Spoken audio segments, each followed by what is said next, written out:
Hello guys, welcome back to our channel क्या JKSP exam. तो ये मैंने क्विज डाला था, अभी सुबह डाला था, 50 क्वेश्चन का क्विज डाला था। ठीक है। तो ये क्वेश्चंस आपके जेकेपीएसआई और आगे आने वाले जो भी एग्ज़ाम है जेकेएसबी के अंडर, उनमें बड़े बेनिफिशियल करेंगे। ठीक है। तो प्लीज़ वीडियो को पूरा देखना और प्लीज़ वीडियो को शेयर कर देना। और जिन्होंने भी टेलीग्राम का चैनल ज्वाइन नहीं करा वो टेलीग्राम का चैनल ज्वाइन कर लें। ठीक है। क्रैक जेकेएसबी एग्ज़ाम ऑफिशियल, अगर आपको ऐसे लिंक पे क्लिक करके एक बार एरर आता है ना, तो आप टेलीग्राम पे जाइए, सर्च करिए क्रैक जेकेएसबी एग्ज़ाम चैनल। आपको जैसे ये यूट्यूब पे जो भी उसका लोगो दिख रहा होगा इसका, इस चैनल का वैसा लोगो आपको जैसे दिखेगा उसको आपको सब्सक्राइब कर लेना है। ठीक है। तो अभी के लिए इतना ही। मैं ऐसे कोशिश करूँगा कि इसको कमेंट बॉक्स में भी इसका जो टेलीग्राम का क्विज़ का क्या कहते हैं लिंक है वो डाल दूँ, टेलीग्राम चैनल का लिंक डाल दूँ। ठीक है। तो चलिए स्टार्ट करते हैं। पहला क्वेश्चन पूछा गया था कि फर्स्ट इंडियन वुमेन कौन सी थी जिसने ओलंपिक मेडल जीता था। तो ये आपको याद रखना, पीवी संधू ने फर्स्ट इंडियन वुमेन थी जिसने 2 ओलंपिक मेडल जीते हैं। ठीक है। और उसके बाद मैरी कॉम के बारे में आपको चीज़ याद रखनी है कि जो मैरी कॉम थी, इसमें एक चीज़ लिखवाता हूँ मैं, 2 मिनट, मैंने यहाँ पे स्क्रीनशॉट लिया हुआ है क्योंकि यहाँ से क्वेश्चन आते हैं। ठीक है। मैरी कॉम के बारे में क्वेश्चन हम थोड़ा पढ़ लेते हैं। ये फर्स्ट सॉरी ये फर्स्ट फीमेल बॉक्सर हैं जिन्होंने मेडल जीता है कहाँ, हर एक चैम्पियन ट्रॉफी में, फर्स्ट 7 वर्ल्ड चैम्पियनशिप। ठीक है। Only female boxer to have won a medal in each of the first 7 world championship. ठीक है। उसके बाद इसके बाद एक और चीज़ यहाँ पे लिखी हुई है इंपॉर्टेंट है, only Indian female to have qualified for 2012 summer Olympics. ठीक है। तो आपको याद रखना, अगर ऐसे पूछ ले कि only Indian female to qualified for 2012 summer Olympics, तो आपको याद रखना मैरी कॉम। ठीक है। उसके बाद ये भी पूछ ले कि only female boxer to win a medal in each of the 7 world championship, तो ये भी मैरी कॉम है। उसके बाद एक और चीज़ याद रखनी है कि फर्स्ट इंडियन फीमेल बॉक्सर, ये लिखी हुई है, first Indian female boxer to win gold in 2018 Commonwealth games. 2018 Commonwealth games पे मैक्सिमम हर एग्ज़ाम में क्वेश्चन पूछा जाता है। तो मैं इसको अलग सेपरेटली करवा दूंगा। आप ऐसे याद रख लो कि इन्होंने 2018 कॉमनवेल्थ में गेम्स में जीता हुआ है और 2014 की जो कॉमनवेल्थ गेम एशियन गेम्स हुई थी वहाँ पे भी उन्होंने गोल्ड जीता हुआ है। ठीक है। तो ये इंपॉर्टेंट है। ठीक है। मैं कोशिश करूँगा इसको अलग सेपरेट जो स्पोर्ट्स के बारे में अभी आपको आज या कल मैं जो स्पोर्ट्स का इम्पोर्टेंट क्या कहते हैं इवेंट्स मैं आपको कवर करवाऊँगा जो आपके एग्ज़ाम में काम आएंगे, तो वो मैं नोट्स में डाल दूँगा। ठीक है। तो अभी आप ऐसे ही पढ़ लो। ठीक है। उसके बाद नेक्स्ट क्विज़ देखते हैं क्या कुछ पूछा गया। कौन सी स्टेट ने 4th edition state health index में टॉप करा है। ठीक है। बड़ी स्टेटों में तो कौन सी थी, वो केरला थी। ठीक है। जिसने टॉप करा है। उसके बाद सीबीएसई ने कोलैबोरेशन करी है किसके साथ, इंटेल के साथ। ठीक है। AI means artificial intelligence.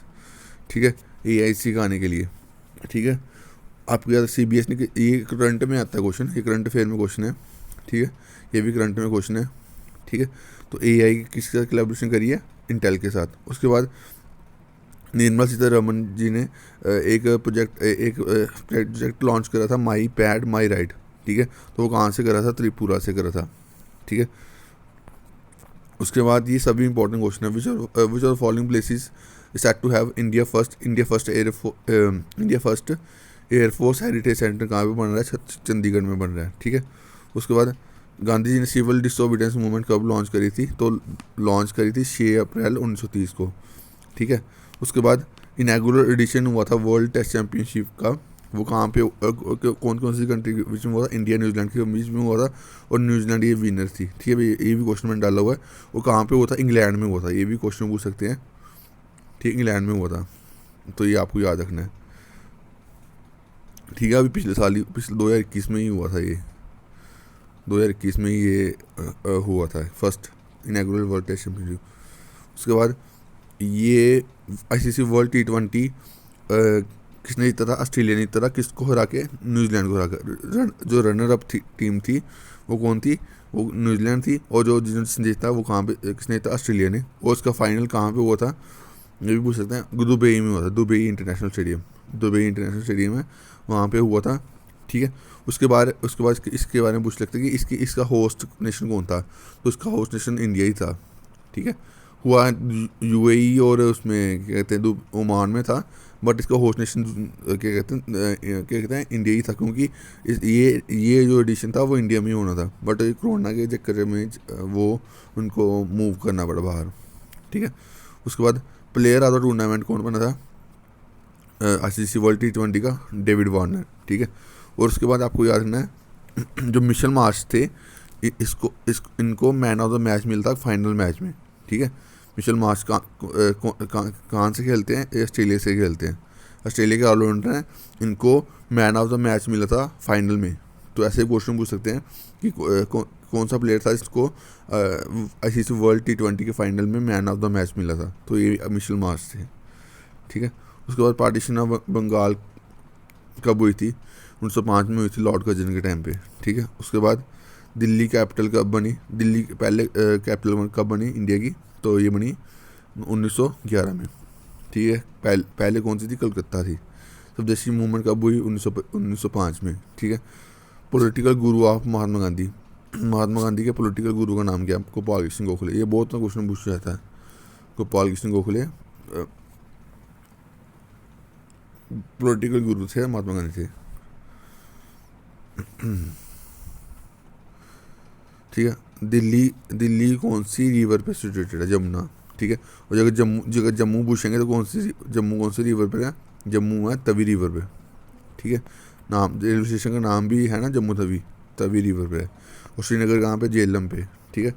दुधवे national park कहाँ पे है? दुधवे नेशनल पार्क यूपी में है। ठीक है। और सिंपली पाल टाइगर रिजर्व कहाँ पे है? ये उड़ीसा में है। ठीक है। उसके बाद जिम कॉर्बेट नेशनल पार्क जी सबसे ओल्डेस्ट नेशनल पार्क है। जिम कॉर्बेट नेशनल पार्क क्या सबसे ओल्डेस्ट नेशनल पार्क है?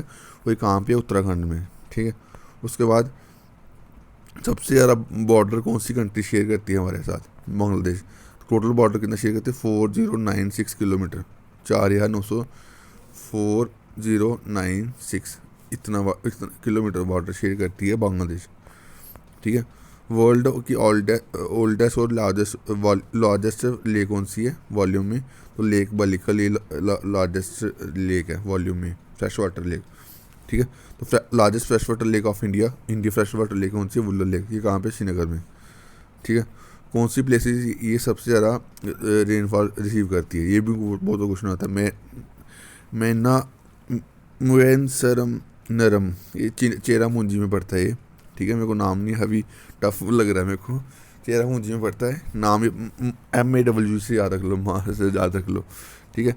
उसके बाद सैफ्रॉन रेवोल्यूशन किससे लेट है? ये सोलर एनर्जी से लेट है। ठीक है। और ब्लैक रेवोल्यूशन ये है क्या कहते हैं? पेट्रोलियम से। ठीक है। एक क्वेश्चन पूछा जाता है, मैं बार फिर से रिपीट कराता हूँ। Green revolution, father of green revolution in India, तो वो कौन है? MS स्वामीनाथन। ठीक है। और पूरे वर्ल्ड में पूछेगा तो कौन है? पूरे वर्ल्ड में पूछेगा तो नॉर्मन बोरलॉग, BORLAUG। ठीक है। तो पूरे वर्ल्ड में पूछेगा फादर कौन है ग्रीन रेवोल्यूशन का? तो नॉर्मन बोरलॉग है। ठीक है। उसके बाद चिलिका लेक कहाँ पे है? चिलिका लेक उड़ीसा में है। ठीक है। बुलंद दरवाजा कहाँ पे है? बुलंद दरवाजा फतेहपुर सिकरी में है। उसके बाद लिंगराज टेम्पल कहाँ पे है? लिंगराज टेम्पल उड़ीसा में है। ठीक है। उसके बाद कुतुब मीनार कहाँ पे? ये कुतुब मीनार दिल्ली में है। ठीक है। जनता केव्स कहाँ पे? ये भी जनता और इलोरा केव्स, जनता केव्स और इलोरा केव्स, दोनों केव्स कहाँ पे? महाराष्ट्र में। ठीक है। ये याद रखना। बाखरा डैम कहाँ पे? ये हिमाचल में है। कहाँ जगह कोई एरिया पूछेगा कहाँ पे? हिमाचल में बिलासपुर जगह पड़ती है हिमाचल प्रदेश में, वहाँ पे है। ठीक है। और उसके बाद जगन्नाथ टेम्पल कहाँ पे है? ये जगन्नाथ टेम्पल उड़ीसा में है। ठीक है। उसके बाद कौन सी कंट्री को लैंड ऑफ गोल्डन फ्लेक्स कहा जाता है? तो ऑस्ट्रेलिया को कहा जाता है। ठीक है। उसके बाद लैंड ऑफ मिडनाइट सन कौन सी कंट्री को कहा जाता है? Land of midnight sun Norway को कहा जाता है। ठीक है। उसके बाद इंडिया और श्रीलंका को एक स्टेट, एक लाइन, एक स्टेट, जो स्टेट्स सेपरेट करती है तो कौन सी पल्क स्टेट, ठीक है। उसके बाद पाकिस्तान और अफगानिस्तान को एक लाइन स्टेट करती है, वो कौन सी, दुरंत लाइन, ठीक है। मैकमोहन लाइन कौन सी है, इंडिया पाकिस्तान की, इंडिया पाकिस्तान की जो सेपरेट करती है लाइन वो कौन सी है, मैकमोहन लाइन, ठीक है। उसके बाद हमारा कॉन्स्टिट्यूशन कब इफेक्ट में आया, ठीक है, ये आया 26 जनवरी 1950 को, ठीक है। अब पूछिएगा कब कब पास हुआ था, तब हुआ था 26 नवंबर 1949 को, ठीक है। उसके बाद कौन से एक्ट को blue print of the constitution कहा जाता है, तो गवर्नमेंट ऑफ इंडिया एक्ट 1935 को, ठीक है। DPSP directive principle state policy कौन सी कंट्री की कॉन्स्टिट्यूशन से लिया गया, वो आयरलैंड से लिया गया, ठीक है। प्रेम्बल फंक्शन ऑफ प्रेसिडेंट और वाइस प्रेसिडेंट कहाँ से लिए गए, ये USA से लेके गए हैं, ठीक है। कौन सा इक्वालिटी बिफोर लॉ कौन सा आर्टिकल का आता है, ठीक है, इक्वालिटी बिफोर लॉ का आता है आर्टिकल 14, ठीक है। उसके बाद equality of opportunity in public employment, तो कौन सा आर्टिकल है, आर्टिकल नंबर 16, ठीक है। उसके बाद यूनिफॉर्म सिविल कोड का आर्टिकल कौन सा है, यूनिफॉर्म सिविल कोड का आर्टिकल है आर्टिकल 44, ठीक है। अटॉर्नी जनरल कहाँ कौन सा आर्टिकल में डिफाइन है, ठीक है, 76। और अभी करंट अटॉर्नी जनरल कौन है, के वेणुगोपाल हमारे करंट अटॉर्नी जनरल है, ठीक है। तो अगर पूछ लेगा सॉलिसिटर जनरल कौन है, सॉलिसिटर जनरल, अटॉर्नी जनरल को law officer of the India भी कहा जाता है, अटॉर्नी जनरल को law officer of the India भी कहा जाता है। और सॉलिसिटर जनरल कौन है, हमारे इंडिया के तुषार मेहता, ठीक है। इसको सेकंड लॉ ऑफिसर कहा जाता है इंडिया का, सॉलिसिटर जनरल को second law officer of India कहा जाता है। और सॉलिसिटर जनरल कौन है, तुषार मेहता, ठीक है। उसके बाद प्रेसिडेंट ऑफ इंडिया कौन से आर्टिकल में डिफाइन है, आर्टिकल 52, ठीक है। Special address by the president, ठीक है, एक कौन से आर्टिकल के अंदर दिया जाता है, ये आर्टिकल नंबर 87, ठीक है। Joint sitting in certain cases, किसी केसेस में जॉइंट सिटिंग होती है लोकसभा और राज्यसभा की, वो कौन से आर्टिकल के अंदर डिफाइन है, वो आर्टिकल 108, ठीक है, याद रखना। उसके बाद फर्स्ट डिप्टी PM इंडिया का कौन है, सरदार वल्लभ भाई पटेल, ठीक है। pH की वैल्यू लेस देन 7 होगी तो क्या कहते हैं, एसिडिक होता है, ठीक है। उसके बाद लेमन और ऑरेंज में कौन सा एसिड पाया जाता है, और सिट्रिक एसिड पाया जाता है। और ग्रेप्स में कौन सा एसिड पाया जाता है, ग्रेप्स में पाया जाता है टार्टरिक एसिड, ठीक है। तो मैंने जो वही क्वेश्चन लिए हुए जो एग्ज़ाम में मैक्सिमम पूछे जाते हैं, इसके अलावा और भी मैं क्वेश्चन क्विज़ डालूंगा, तो आप टेलीग्राम का क्विज़ ज्वाइन कर लें, टेलीग्राम का चैनल ज्वाइन कर लें, ताकि आपको एक क्विज़ अटैम्प्ट कर सको, ठीक है। तो ये क्विज़ आपके एग्ज़ाम में बड़ी बेनिफिशियल रहेंगे, ठीक है। तो अभी के लिए इतना ही, thank you guys, love you all.